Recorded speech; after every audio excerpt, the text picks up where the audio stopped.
Los criterios de nuestros invitados no representan la opinión de este medio de comunicación.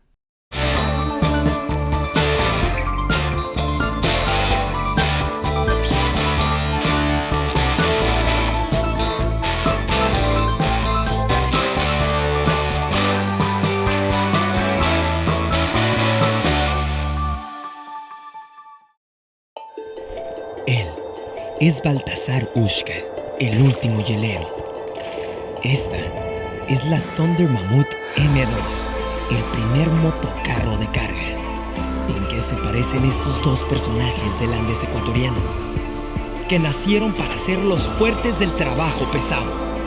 Una potente herramienta de trabajo con amplio espacio de carga. Thunder Mammoth M2. Fabricados para durar, diseñados para ahorrar.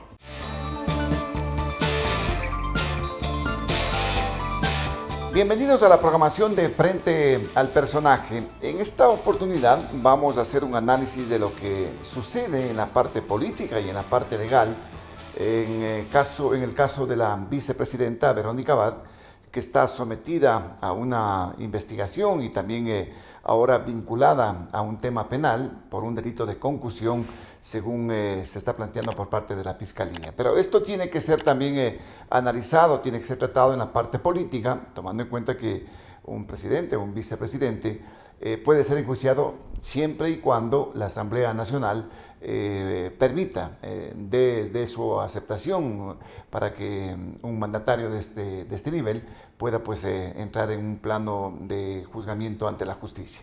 Para hablar de este tema hemos invitado al jurisconsulto Aldrin Gómez, es importante constitucionalista, con quien vamos a conversar sobre este tema, en lo que significa también, reitero, la parte legal y la parte política. No se olviden que Frente al Personaje está en las plataformas de Global Opinion, nos encuentra en YouTube, igualmente en Facebook, estamos en Instagram y estamos en X, antes Twitter, y también nos puede ubicar en Spotify. Suscríbanse al canal de YouTube, ayúdenos con sus likes y lógicamente hagan sus comentarios que son importantes para enriquecer esta programación. Esta programación también se retransmite a través de la 1240 en AM, Radio Metropolitana, y también a través del canal digital, a través de Facebook, Pasión TV Digital, los días sábados y domingos desde las 7 de la mañana. Llegamos también con el apoyo de... Esta es la Thunder Mammoth M2, el nuevo motocarro de carga. Una herramienta de trabajo que cambia vidas, eliminando varios viajes, ahorrando tiempo y recursos. Thunder Mammoth M2, fabricados para durar, diseñados para ahorrar. Y si usted necesita muebles de calidad, muebles que sean confortables, vaya a Son Ideas. Sillas y sofás personalizados de la mejor calidad y los mejores diseños con una entrega realmente muy puntual. Vaya a Son Ideas y ahí va a encontrar usted muebles para sus espacios, para su oficina, para su sala, para su comedor. Bueno, allí los tiene. En Son Ideas, sillas y sofás que son de mucha calidad. Doctor, ¿cómo está? Gracias por atender este requerimiento y por estar acá en esta programación. Don Osvaldo. Su punto de vista de lo que está pasando en este momento en el ámbito político y en el ámbito de la justicia con relación a la vicepresidenta Verónica Abad. Gracias, don Osvaldo. Un placer estar con usted y con toda su distinguida audiencia. A ver, como hemos visto, la Fiscalía General del Estado ha solicitado ya a la Corte Nacional de Justicia, que es el juez natural de la vicepresidenta de la República, pues su vinculación por un presunto delito de concusión. Naturalmente, lo que ha hecho ahora la jueza Camacho, quien le ha resultado sortear la causa, es solicitar a la Asamblea que en el término de 48 horas pues autorice el enjuiciamiento penal a la vicepresidenta de la República, conforme lo determina el 120 número 10 de la Constitución. ¿Qué es lo que tendrá que pasar? Hemos visto que la Asamblea Nacional ha convocado ya a una sesión, todavía no se sabe si será reservada o no, para el día viernes, en donde pues resolverá si autoriza en horas o no. de la tarde, ¿no? El viernes de la tarde. Pero es medio particular porque será una sesión virtual en este caso. Dicen que es una sesión virtual, bueno, no sabremos qué pasará, ¿no? Prácticamente esto ya ha pasado de lo jurídico prácticamente a la matemática, ¿no? Saber si es que se tiene las 92 votos. 92 votos se necesitan, ¿no? Es una mayoría calificada la que se necesita. Las dos en ese terceras momento. partes. ¿Ya? Así es. medio difícil, medio complicado llegar a esa cifra, ¿no? Vea, es algo complicado llegar a esa cifra, pero mire, no se sabe qué irá a pasar. Recordará usted también que a la par existe, pues, o pende un pronunciamiento por parte del Procurador General del Estado respecto de si el presidente de la República necesita o no licencia en aplicación del artículo 93, pero por otro lado, claro, ya tenemos esta situación en la cual la Fiscalía pues ha encontrado suficientes elementos, ha dicho a la opinión pública para vincular a la vicepresidente a un presunto delito de concusión. Veremos qué pasa el día viernes, si se dan los votos, es decir, si se autoriza expresamente el enjuiciamiento penal a la vicepresidente, pues se dará, supongo yo, la próxima semana la audiencia de vinculación, pero si es que no existen los votos o no existe, como le digo, esta autorización expresa por parte de la Asamblea, pues el proceso penal no podrá seguir. Me parece que la jueza Camacho convocó para el 17, me parece, para el 17. Esta audiencia de vinculación de cargos en contra de la vicepresidenta, ¿no? Así Ahora, es. ¿qué es este delito de concusión, doctor? A ver, el delito de concusión, para que la gente nos entienda, es cuando un funcionario público solicita dádivas o dinero para prácticamente desviar su poder en favor de la persona a quien se le ha solicitado dádivas, ¿no? Este es el delito de concusión. Se dice que en este caso presuntamente la vicepresidenta habría solicitado dinero para nombrar a un funcionario dentro de la vicepresidencia, y eso es lo que se está investigando conjuntamente con el tema de su hijo. Porque hay un denunciante, ¿no? Que lo vinculan también a su hijo en el denominado caso Nene, como se lo conoce. Ese es el delito de concusión. Es el delito de concusión. Naturalmente, por el delito de concusión solo se le podría, digamos así, investigar o sancionar eventualmente a la vicepresidenta de la República, porque para que se dé este delito uno tiene que ser funcionario público. Por eso es que en el caso del hijo de la vicepresidenta de la República no se puede dar el delito de concusión. Se hablaba inicialmente de un delito de oferta de tráfico de influencia. Tráfico de influencia, sí. Entonces, esa es la particularidad de la concusión. Pero ¿por qué cambia esta figura, en este caso la Fiscalía? Porque involucran a la vicepresidenta e inmediatamente tiene que subir a fuera de corte, ¿no? Claro, mire, la Fiscalía puede, antes de la instrucción fiscal, cambiar el delito que se está investigando. Naturalmente, dentro de la investigación previa, inicia con ciertos indicios en los cuales presume la existencia de una oferta de tráfico de influencias, pero ahora lo que ha hecho es, ha encontrado pues indicios para una presunta concursión, ya directamente por parte de la vicepresidenta de la República. Entonces, naturalmente, esos indicios tendrán que ser discutidos, no solo en el proceso penal, sino también serán discutidos en la Asamblea Nacional, porque la decisión de la Asamblea Nacional, guste o no, tiene que ser motivada, como tienen que ser todas las decisiones de las autoridades públicas, y dentro de esa motivación sea que autoriza o no autoriza, tiene que ser motivada. Claro, a ver, si es que autoriza tiene que ser motivada, porque puede suceder lo que sucede normalmente en la Asamblea, que no se alcanzan los votos para aprobar cierta moción. Hay que ver en qué sentido está la moción, en qué sentido se propone la moción, autorizar, negar. Uno sabe que... Pero, ¿quién hace la moción? ¿La jueza Camacho? No. La moción Ella lo que es enviar el pedido para autorizar, para que autorice a la Asamblea el enjuiciamiento. Se envía el pedido a la Asamblea Nacional, se convoca a la sesión, y dentro de la sesión, naturalmente, algún asambleísta podrá mocionar la autorización para que se proceda con el enjuiciamiento penal. Y uno entiende que tendría que haber esa moción para que se someta a votación esa moción, porque si no... Deberá salir de la bancada oficialista de pronto, ¿no? De cualquier asambleísta, no necesariamente de la bancada oficialista, de cualquier asambleísta. La moción de autorización. De autorización, así es. Claro, de cualquier asambleísta tiene que salir la moción. Ahora, cuando llega a la Asamblea, este tema, ya lo ha dicho inclusive la jefe de bloque de ADN en la legislatura, cuando llega a la Asamblea, ¿no se torna un tanto político este tema?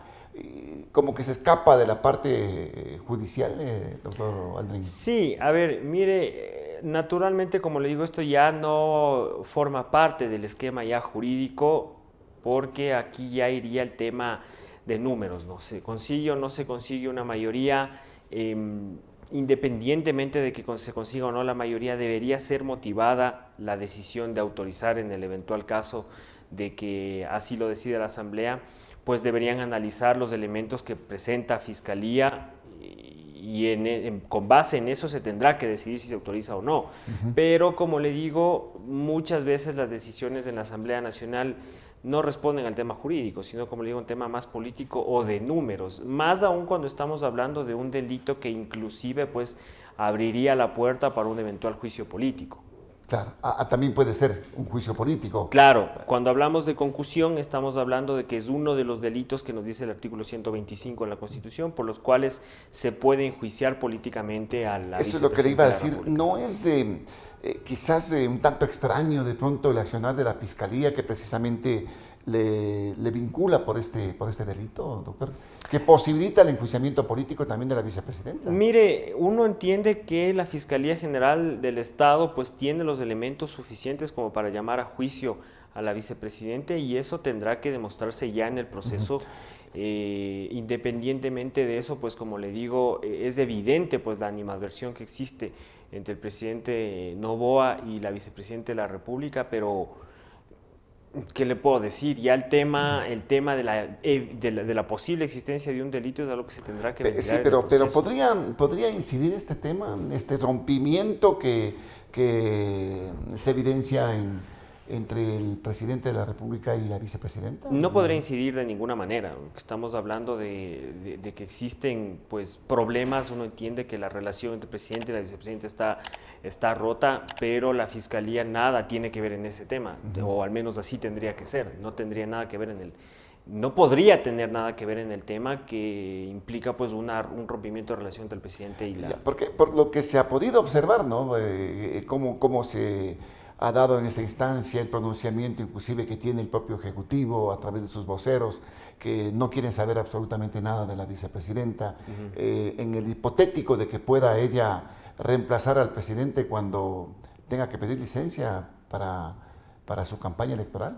Claro, mire, yo creo que acá las autoridades tienen que analizar el tema con mucha cabeza fría. De existir un delito, pues tendrá que investigárselo y sancionárselo. De no, pues se tendrá que prácticamente confirmar la inocencia de la vicepresidenta de la República. Respecto del tema de la licencia y la sucesión presidencial, las normas son bastante claras. Acá no ha existido de momento una ausencia temporal o definitiva de la vicepresidenta de la República que pueda evitar que ella no reemplace al presidente en el caso de que se decida que necesita licencia para terciar en las próximas elecciones. Ahora, claro, si el tema en el proceso penal se complica, podrían configurarse ciertos escenarios donde ya se podría hablar de una posible ausencia temporal de la vicepresidenta en el caso de que, por ejemplo, se autorizase el juicio político por parte de la Asamblea Nacional y en la audiencia de vinculación de cargos, pues, ante un pedido de la Fiscalía se conceda una eventual prisión preventiva. Podría configurarse en ese caso una ausencia temporal de la vicepresidenta de la República y pues en ese caso sí ya acudiría pues los... Oiga, ¿la juez puede dictaminar, digamos, estas medidas? Por ejemplo, prisión preventiva para la vicepresidenta. Claro. En el hecho que estemos ya en el juicio, ¿no? Claro, en la vinculación. sí, claro, ya. Una vez autorizado el proceso penal, la jueza puede valerse de todos los instrumentos que le da el ordenamiento jurídico para asegurar la comparecencia del procesado al juicio. En este caso, pues podría ser tanto la prisión preventiva, la presentación periódica, prohibiciones de salida del país, prohibición de enajenar bienes. Ya, pero ella está fuera del país, pues está en Israel. Claro. ¿Cómo procede? ¿Se puede juzgar en ausencia? A ver, la concusión se puede juzgar en ausencia primero.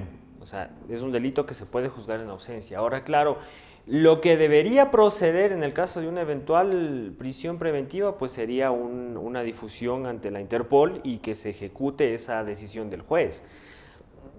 Uno entiende que eso es lo que debería pasar, pero claro, naturalmente, al encontrarnos en ese evento, podría suceder que el gobierno ecuatoriano, el presidente de la República, le retire pues las funciones que le ha encomendado en Israel y pues de Israel, el gobierno de Israel encuentre que ella no tiene razón o un estatus jurídico legal para permanecer en el país. Puede suceder eso también. ¿Podría solicitar un asilo político? Claro, puede solicitar un asilo político. Podría ser una de es. las alternativas. Así es. Pero en el hecho de que se le vincule, que vaya a juicio, se autorice la Asamblea Nacional, ella tendría que regresar al país. Me supongo que el gobierno le va a quitar inmediatamente esa responsabilidad. Es que, a ver, hablar de tendría que regresar, claro, si el juez lo dispone, eso sería, pero en el deber ser.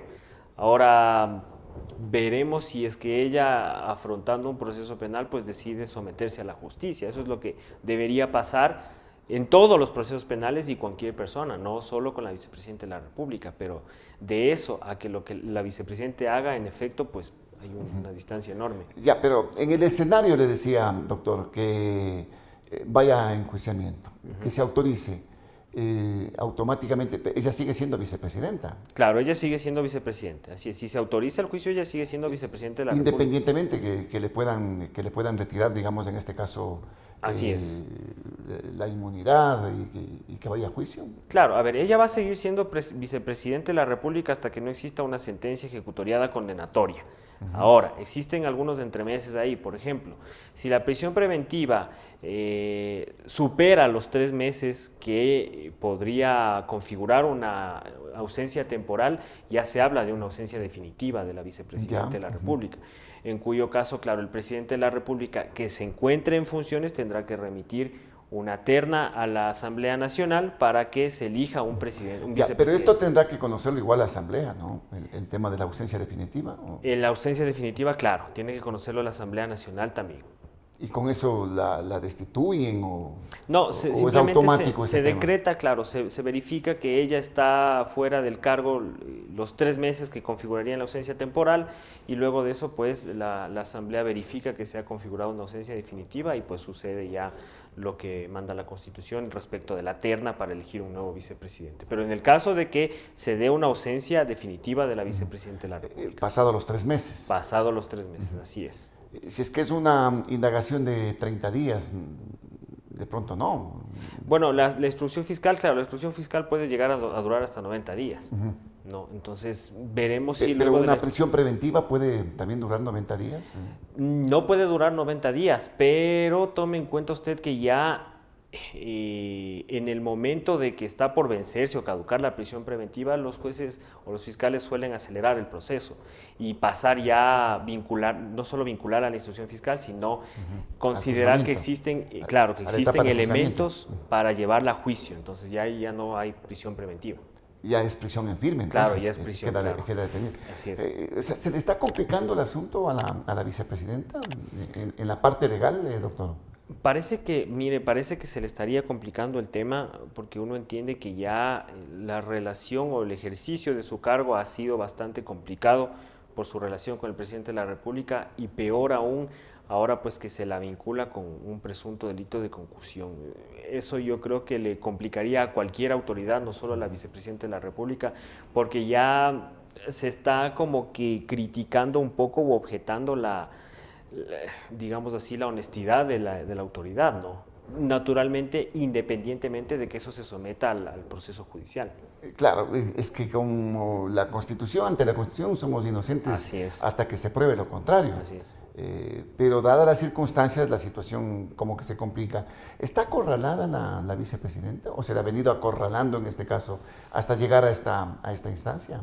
Mire, ¿qué le puedo decir? No me gustaría que eso sea, que eso sea real, que se le haya acorralado a la vicepresidente, pues uno entiende que la Fiscalía General del Estado pues ejerce su trabajo de una manera seria y uno esperaría que se lo demuestre ante el juez. Pues tachar a una persona y más a una vicepresidente pues no es un tema tan fácil, ¿no?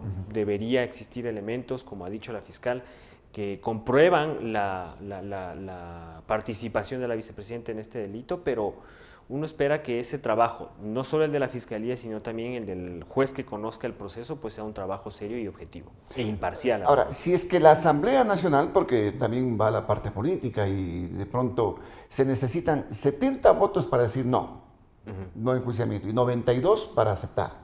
Así es la ley, ¿no? En ese aspecto.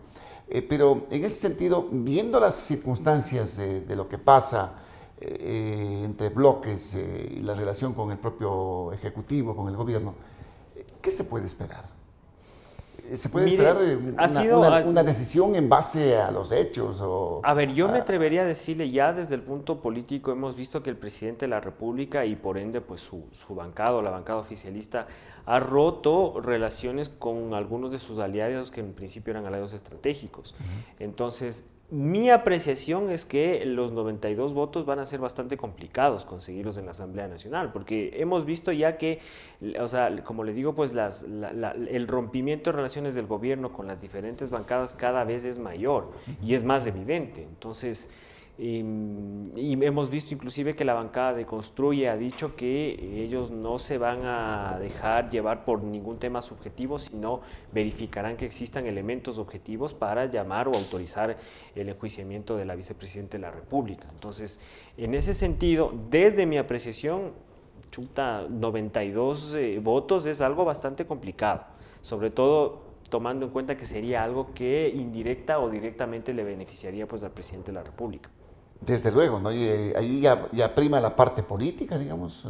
Claro, naturalmente prima. Lo que piensen, tomando en cuenta también la situación electoral en la que estamos adentrándonos. Doctor. Así es, así es. Mire, lastimosamente, el país, cuando nosotros nos vemos abocados a elecciones o a eventos electorales, siempre empieza pues este problema del rompimiento institucional. Esperemos que ese no sea el caso, esperemos que la vicepresidenta de la República, pues como le digo, sea sometida a un proceso justo, imparcial, y que de igual manera pues la Fiscalía General del Estado haga su trabajo serio, también objetivo, y pues que esto no responda a prebendas políticas ni a intereses. No sería más que nada penoso y doloroso para el país que eso sea así. Ahora, si es que la Asamblea le dice no, ¿qué pasa, doctor, legalmente? No pueden enjuiciarle penalmente a la vicepresidenta de la República. El caso Ahí queda muere, allí. Ahí muere el tema. ¿El tema del hijo? El tema del hijo, eso continuará. Es por cuerda separada, digamos, es en por este cuerda separada, exactamente. Yo entiendo que a él se le está investigando por oferta de tráfico de influencias, pues como le digo, no se le podría investigar por concusión, pues él no es funcionario público. Pero si la Asamblea Nacional dice no, ahí muere el tema. No es una decisión revisable, no es una decisión impugnable, no, y ahí queda el tema. O sea, es una actuación importantísima el de la Asamblea, porque podría generar también un precedente. Bueno, ya hay precedentes con el tema del ex vicepresidente Jorge Glass, ¿no? Y de los ex vicepresidentes que tuvo Lenín Moreno. Lenín Moreno, exactamente. Acordará si usted que tuvo el vicepresidente Lenín Moreno, el presidente Lenín Moreno tuvo 3 vicepresidentes que estuvieron en funciones por distintas razones. Una de esas, pues algunas de esas fueron la autorización de juicios penales a los vicepresidentes, entre ellos el vicepresidente Glass, pero ya es una situación que ha sucedido. Entonces, veremos el día de mañana. La Asamblea yo creo que tiene una responsabilidad enorme de darle al país una decisión motivada. Si es que va a autorizar el procesamiento penal de la vicepresidente, que exista pues un análisis de los eventos o los elementos que han sido sometidos a su conocimiento por parte de la Fiscalía General del Estado y por parte de la jueza Camacho. Y pues si no lo autoriza, esa será la decisión de la Asamblea Nacional y tendrá que ser respetada. Sin mediar nada. O sea, la Asamblea dice no y no. No y no, y punto. Exactamente. Ahí muere todo. Ahí muere todo, exactamente. Y seguiremos de pronto viviendo una instancia, o qué otras salidas, o qué otras cosas pueden pasar en la parte judicial. En la parte judicial, al menos respecto de ese delito, nada. Porque sea cual sea el delito, usted necesita la autorización de la Asamblea para enjuiciarle penalmente a la vicepresidenta de la República. Si por ese delito se dice que no se le puede enjuiciar, no se le puede enjuiciar, y la jueza Daniela Camacho no puede llamar a la audiencia de vinculación, no puede hacer absolutamente nada, porque necesita la autorización de la Asamblea Nacional. Ahora, que de eso a que se investiguen otros eventuales delitos, puede ser, pero para esos delitos también se necesita la autorización de la Asamblea Nacional. ¿Cómo qué delitos, doctor? O sea, me refiero en general. Claro, o sea, digo, el tema en materia de la concusión, ahí moriría, eso sin perjuicio de que se vuelvan a investigar cualquier otro tipo de delitos. Ya, pero siempre y cuando sean susceptibles de juzgamiento para un presidente o vicepresidente, ¿no? Claro. Como el tema de la concusión que estamos hablando en este momento. Así es. De traición a la patria u otro tipo de delito. Bueno, como le digo, el vicepresidente y el presidente de la República puede ser investigado por cualquier delito. Por cualquier delito. Ahora, procesado penalmente, es decir, pasar ya a instrucción fiscal, que es donde empieza el proceso penal, Para eso ya se necesita la autorización de la Asamblea Nacional. Por eso es que hemos estado ahorita en el tema de la investigación previa. La Fiscalía ha estado recabando los elementos y ahora para pasar a la instrucción fiscal necesita la autorización de la Asamblea Nacional. Bueno, mucha agua baja tendrá que pasar bajo el puente, ¿no? Así es. Hay tantas cosas en la parte política de que de pronto nos pueden sorprender. Hay tantos hechos que se dilucidan y que pueden propiciar cualquier cosa a nivel político, doctor. Así es, esperemos pues que le digo que las autoridades actúen con seriedad, no le hagan más daño al país, a la institucionalidad del país que tan venido a menos hemos estado en estos últimos años. Ahora, esto se da por la circunstancia, bueno, el delito pues, ¿no? que aparece por el cometimiento supuestamente de su hijo, en este caso de tráfico de influencias, la denuncia de un funcionario al que habrían contratado. ¿Esto se da también por este rompimiento del presidente con la vicepresidenta? En el afán de evitar que ella sea la que asuma la presidencia cuando sea candidato el presidente. Mire, esa pregunta no lo sé. Esperaría que no. La Fiscalía General del Estado no podría actuar por efecto del rompimiento de relaciones que existe entre el presidente y la vicepresidenta de la República. Yo entiendo que el trabajo de la Fiscalía es un trabajo totalmente aparte de lo que sucede en las relaciones políticas entre el presidente y el vicepresidente. Independiente, digamos. Sí, uno entendería que sí, y pues como le digo, ya está en la cancha de la Fiscalía, pues demostrar que esos delitos sucedieron y en la cancha también de los jueces comprobar que se ha dado esos delitos. ¿La vicepresidenta podrá asumir la vicepresidencia en caso de que salga de este embrollo en el que está inmiscuida? Claro, si es que se diera una ausencia temporal o definitiva del presidente de la República, naturalmente, de momento quien debería asumir la vicepresidencia es pues la doctora Abad. La doctora Abad. Así es. No hay otra. Lo que se está buscando, el hecho de reemplazarla, mire, de que sea un ministro el que pueda asumir. No. El tema del ministro es un tema que no tiene ni pies ni cabeza y eso sí se lo digo muy claramente. Para que suceda un ministro, lo que debe darse es pues una ausencia temporal de la vicepresidente y temporal del presidente de la República. Eso no ha sucedido, no hay una ausencia temporal de la vicepresidente. De igual manera, para que asuma la presidencia el presidente de la Asamblea Nacional tendría que darse pues una ausencia simultánea y definitiva tanto de presidente como de vicepresidente de la República, lo cual no ha sucedido. Lo que está por resolverse es el pronunciamiento del Procurador General del Estado, que entiendo fue remitido por el Ejecutivo en el sentido de si el artículo 93, que indica que los funcionarios que se van a someter a una reelección al mismo cargo deben solicitar licencia. En ese sentido, la consulta que se ha hecho al Procurador General del Estado pues es a la luz de un precedente de la Corte Constitucional que determinaba que las personas que se encuentran ejerciendo un cargo de vacancia, es decir, para terminar un periodo que ha sido dejado vacante por una autoridad saliente, no están dentro de su primer periodo y por ende si se quieren reelegir para ese mismo cargo, no están hablando en sí de una reelección, sino en realidad su primer periodo es el primer periodo completo, no el que terminaron.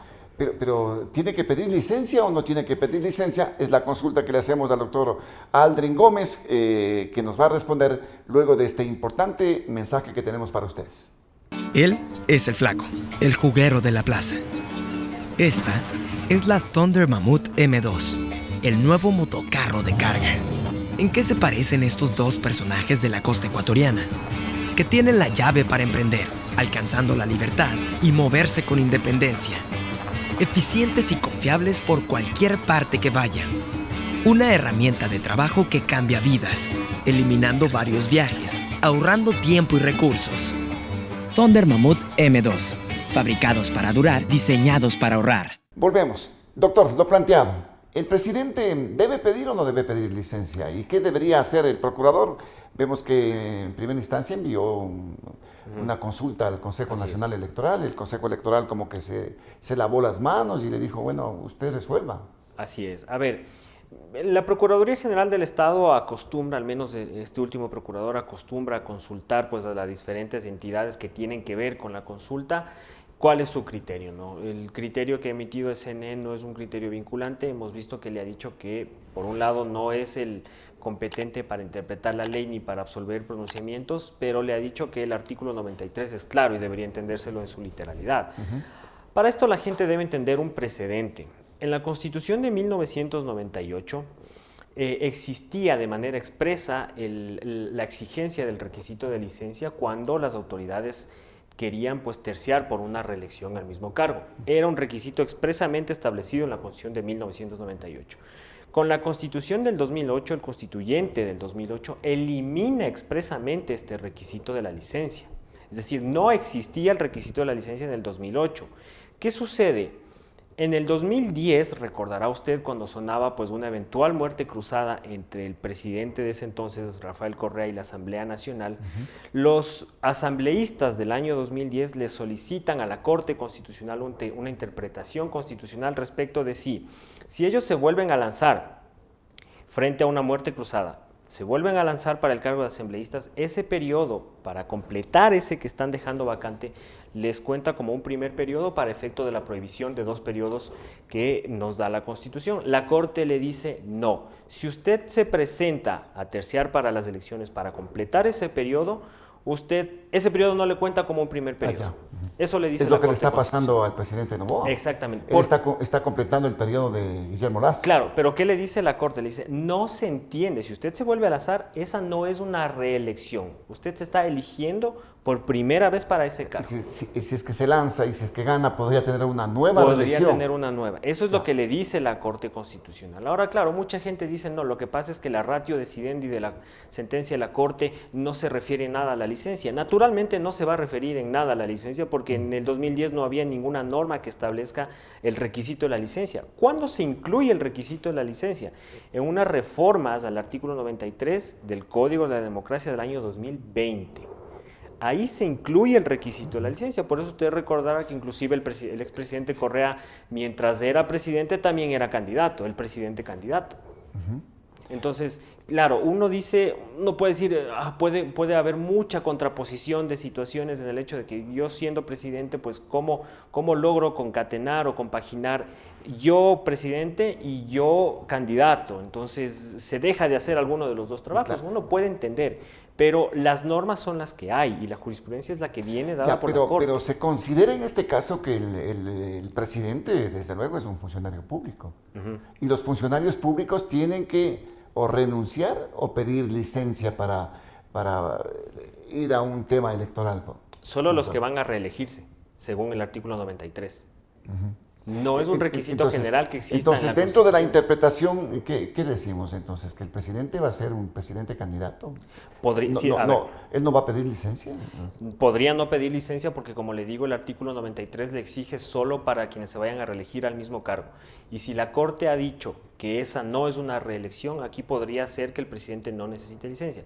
Pero ojo, yo no soy tan partidario de dar respuestas así tan blanco y negro, porque la gente tiene que entender que estamos viviendo un periodo que no se ha dado nunca en la República del Ecuador, y es el hecho de una muerte cruzada. El expresidente Lasso ha salido por efecto de una muerte cruzada, el presidente Daniel Noboa se encuentra ahorita completando ese periodo al punto de que puede presentarse para su primer periodo y un periodo más, por sentencia de la Corte Constitucional. Lo que yo pregunto en la parte constitucional, doctor, ¿es factible o no es factible este asunto? Es que en la parte constitucional usted no tiene ningún requisito. Si usted me pregunta desde la parte constitucional, no se requiere de licencia, porque la Constitución no lo exige. ¿Y con la reforma al Código de la Democracia del 2020? Con la reforma solo se requiere licencia a los funcionarios que vayan a reelegirse al mismo cargo. Por eso le digo, yo creo que lo más sano para la República es que las entidades que tienen que responder o absolver las dudas se pronuncien en derecho y pues dejen ver sus respuestas para que la gente pueda tener claridad. Lo que tiene que hacer el Procurador, claro, el Procurador General del Estado es muy simple. El artículo 93 que pide licencia para quienes se vayan a reelegir al mismo cargo, ¿le alcanza o no le alcanza al presidente de la República dado que él se encuentra completando un periodo que ha sido dejado en vacancia? ¿Sí o no? Esa es la respuesta jurídica que nos tendrá que dar el Procurador General del Estado, como le digo, más cuando hay un precedente de la Corte. ¿Por qué le piden un pronunciamiento al Consejo Nacional Electoral?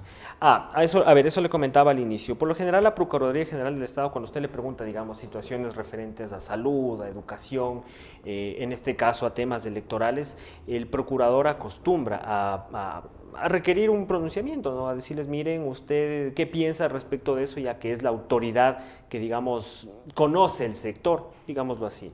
En este caso, como le digo, pues por esa razón es que el procurador le ha solicitado al Consejo Nacional Electoral que le dé su pronunciamiento. No es un pronunciamiento vinculante, lo que diga el Consejo Nacional Electoral, y con base en eso, pues el procurador emitirá su pronunciamiento, el que sí será vinculante. Claro, eso le iba a preguntar. Lo del procurador sí es vinculante, ¿no? Claro, para el sector público. Para el sector público. El pronunciamiento del procurador es vinculante para el sector público. Pero ¿no es susceptible de apelación, de que esto vaya a la Corte Constitucional? A ver, ahí... Mucha gente no está de acuerdo. Mucha gente no estaría de acuerdo. Que el presidente sea presidente candidato, pues, sin tomar licencia. Hay muchos factores que pueden determinar situaciones que van a dejar en inferioridad de condiciones al resto de candidatos. Mire, a mí me gusta dar todas las alternativas que le da el ordenamiento jurídico. Y por ese lado, naturalmente, el dictamen del procurador es una decisión que es impugnable, como todas las decisiones del poder público por disposición expresa de la Constitución. Entonces, claro, ¿cómo podría ser impugnable? Desde que la Corte dijo que no depende la calidad del acto que tú impugnes cuando se considere que existe vulneración de derechos, una acción de protección, claro. Por un lado. Los candidatos pueden decir vulneración de derechos. Podrían alegar, pero tienen que alegar vulneración de derechos subjetivos. ¿Quiénes pueden apelar en este sentido, doctor? ¿Sujetos políticos exclusivamente? Cualquier persona. Usted tiene legitimación universal. ¿Ah, sí? Cualquier persona podría presentar una acción de protección. Podría demandar el dictamen del procurador ante la Corte Constitucional si se considera que es un acto general o un acto administrativo con efectos generales, procede una demanda de inconstitucionalidad. Pero claro, ahí uno dice, bueno, sí, una demanda de inconstitucionalidad, pero ¿cuánto se demora eso en la Corte? 3 a 5 años. Entonces, la demanda de... No, pero hay ejemplos, pues, de lo que pasa. La Corte puede saltarse, digamos, la precedencia y tratar por ser un tema realmente de mucho interés, ¿no? Claro. ¿Cómo se llama esa figura que tienen? El reglamento de sustanciación de procesos de la Corte te dice que la Corte puede alterar el orden cronológico de resolución de las causas, ¿no es cierto? Entonces, en este caso, claro, si se lo pide en la demanda, la Corte puede evaluar que es un tema, pues, que exige un pronunciamiento inmediato, que no podría esperar. Hay un antecedente, doctor. Algunos. El tema del exalcalde Jorge Yunda, exactamente. Hay algunos antecedentes del salto del orden cronológico, o sea, no es el único. Pero yo creo que en este caso, si el tema se sometería a la Corte Constitucional, sería un tema que ameritaría, pues, una respuesta urgente por parte de la Corte Constitucional.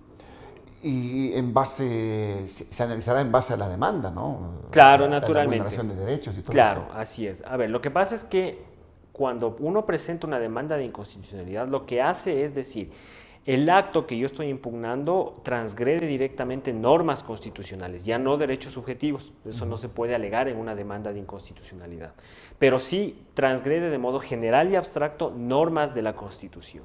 Y en ese sentido, el demandante, pues, tendrá que demostrar argumentativamente cómo es que ese acto transgrede o riñe o está en contra de las normas constitucionales, y tendrá que identificarlas también. Entonces, con base en eso es que la Corte analizará los elementos del accionante, la defensa del accionado, y con base en eso responderá a la demanda. Los amicus curiae que pueden existir y los terceros interesados. Ahora, dentro de la estructura de la sustanciación de estos casos, en el hipotético de que hayan estas demandas, que seguro habrán si es que el procurador se pronuncia en el sentido que estamos hablando, ¿qué tiempo tienen los miembros de la Corte cuando estén ya sustanciando esto? ¿Hay un tiempo determinado? Dice la Constitución, 30 días, no sé. A ver, en teoría el reglamento y la ley le dan un término. Le dicen que usted tiene 90 días para responder, pero claro, ¿qué es lo que hace la Corte? Eso se empieza a contar desde el aboco de conocimiento. Lo que hace la Corte es, claro, te aboca conocimiento 3 años después, y desde ahí te empieza a contar los 90 días, o 5 años después. O sea, pero estamos planteando el escenario de que lo van a priorizar. por las circunstancias que se viven en el país. Sí, pero no es una exigencia de la Corte. O sea, si la Corte considera, lo prioriza. Si no, no lo prioriza y se acabó. Usted ha visto que esta Corte es muy dada a no someterse a tiempos políticos o a situaciones políticas, sino estrictamente a lo que el derecho da. Entonces, puede ser que a la Corte le interese resolver el tema, como puede ser que poco o nada le interese también. Y eso la gente tiene que saberlo. Y quien va a demandar también tiene que saberlo. La Corte no ha dado muestras, ¿no? Como usted dice, de incidencia o de dejarse influenciar por la parte política, ¿no? Sí. Porque de pronto dirán, bueno, es político este asunto y no lo van a conocer por estas circunstancias. Mire, uno puede reñir mucho con las decisiones de la Corte, pero yo creo que a esta Corte jamás le vas a poder decir que es una Corte sumisa al poder. Y eso lo ha demostrado en innumerables ocasiones. Creo que hay veces que sí se abstrae demasiado de la situación que pasa en el país, al punto de que uno llega a criticarle ya pues esa inercia, ¿no? Esa falta de acción. Pero, como le digo, yo creo que la Corte no se va a ver presionada porque esto sea un tema político, porque el presidente esté por salir o porque el presidente o la vicepresidente tengan problemas. Yo creo que eso poco o nada le va a importar a la Corte. Ahora, con el análisis que está haciendo usted, doctor Aldrin, poco o nada serviría que la vicepresidenta esté o no esté para asumir la presidencia. No, el problema es que, como le digo, de momento es de ella la llamada a suceder al presidente en el caso de que él necesite solicitar una licencia. Eso es lo que dice la Constitución. Ahora, si el procurador determina que no necesita una licencia, pues ella va a seguir siendo vicepresidente de la República, independientemente de lo que suceda con los procesos penales. Y el presidente, pues prácticamente será presidente candidato, lo cual le digo, puede no estar acorde con muchos otros criterios, pero ya será deber del procurador ver cómo fundamenta su decisión, si necesita o si no necesita. ¿Qué considera usted que el procurador tendrá independencia para poder dictaminar?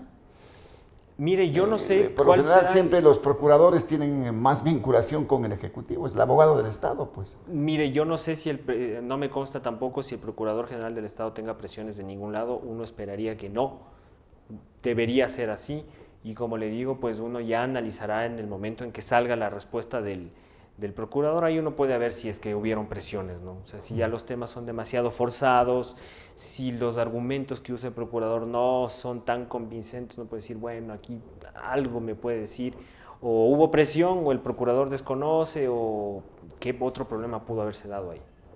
Y estará para el análisis, doctor. O sea, veremos. Seguiremos. Seguiremos. Bueno, entretenidos en este tema, sí estaremos todavía, ¿no? Hay para largo. Por mucho tiempo en este caso. Para largo. ¿Usted ve que debería haber reformas en el Código de la Democracia para evitar todos estos sobresaltos? Que la ley sea más clara. Sí, mire, me parece que sí. Debería haber una reforma, debería decirse de manera bastante clara si el presidente aquí sí le voy a meter a la Corte Constitucional, por ejemplo.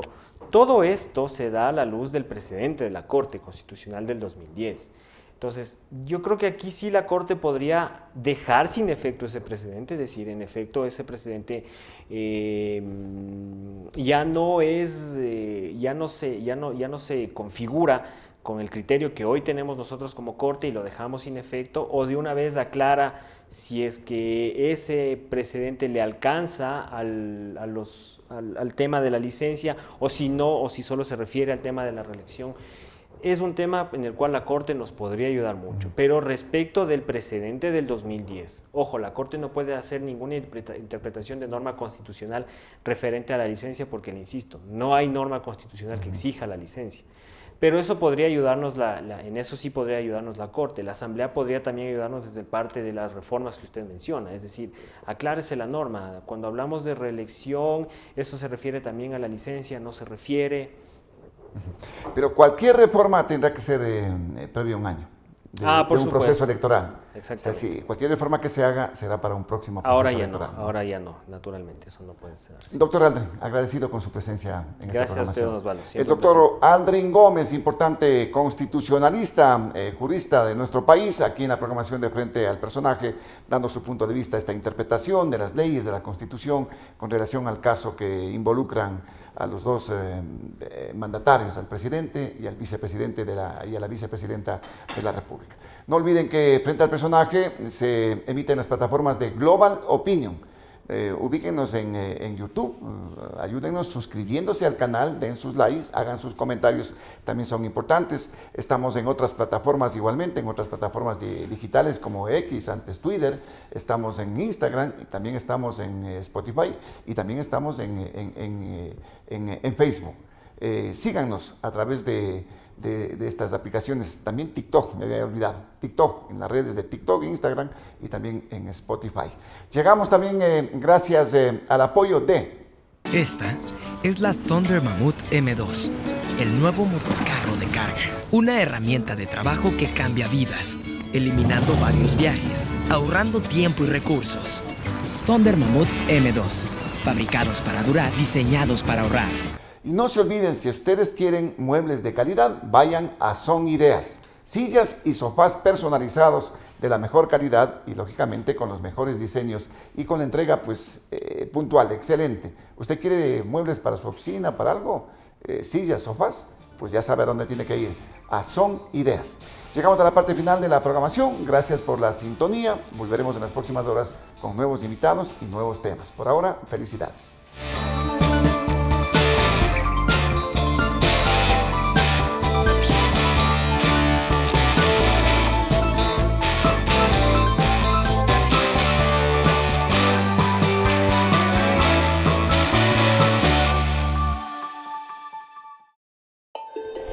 Él es Baltasar Ushka, el último hielero. Esta es la Thunder Mammoth M2, el primer motocarro de carga. ¿En qué se parecen estos dos personajes del Andes ecuatoriano? Que nacieron para ser los fuertes del trabajo pesado. Una potente herramienta de trabajo con amplio espacio de carga. Thunder Mammoth M2, fabricados para durar, diseñados para ahorrar.